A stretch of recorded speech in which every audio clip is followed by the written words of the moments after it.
ஒரு ஐயப்பன் வழிபாடு என்பது நம்முடைய தமிழகத்திலேயே துவக்கி வைத்த பெருமை நவாப் ராஜமாணிக்கம் அவர்களையும், என்னுடைய குருசுவாமி நானும் என்னுடைய தந்தையாரும் தொடர்ந்து சபரிமலைக்கு சென்று வந்தோம். எங்களுடைய மரியாதைக்குரிய அதாவது திரை வாழ்க்கையில வந்து வில்லனா நடிச்சாலும், தன்னுடைய நிஜ வாழ்க்கையில் அத்தனை அ எ பீஸ் ஆஃப் 24 கேரட் கோல்டுன்னு சொல்லுவாங்க.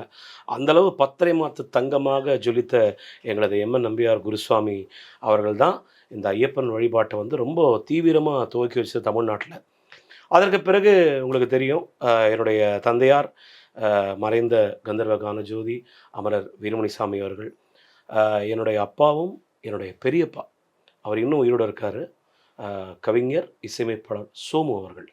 அவர் தான் இந்த பள்ளிக்கட்டு சிவர்மலைக்கு பாடல் எழுதி, என்னுடைய தந்தையார் பாடி 1969ல பதிவு செய்யப்பட்டு, மக்களிடையே அப்படியே கொஞ்சம் பக்தர்கள்ட்ட ஐயப்பன் வழிபாடு வளரும்போது, இந்த பாடலும் சேர்ந்து பிரபலமாச்சு. இன்னைக்கும் கார்த்திகை 1 மாலை போட போற சாமிமார்கள் வந்து மாலைய வாங்கிப்பாங்க, இருமுடி பை வாங்கிப்பாங்க, காவி வேட்டி, காவி சட்டை வாங்குவாங்க, துண்ட வாங்கிக்குவாங்க. அதோட பள்ளிக்கட்டு சிறுமலைக்கு இப்ப சிடி இல்ல.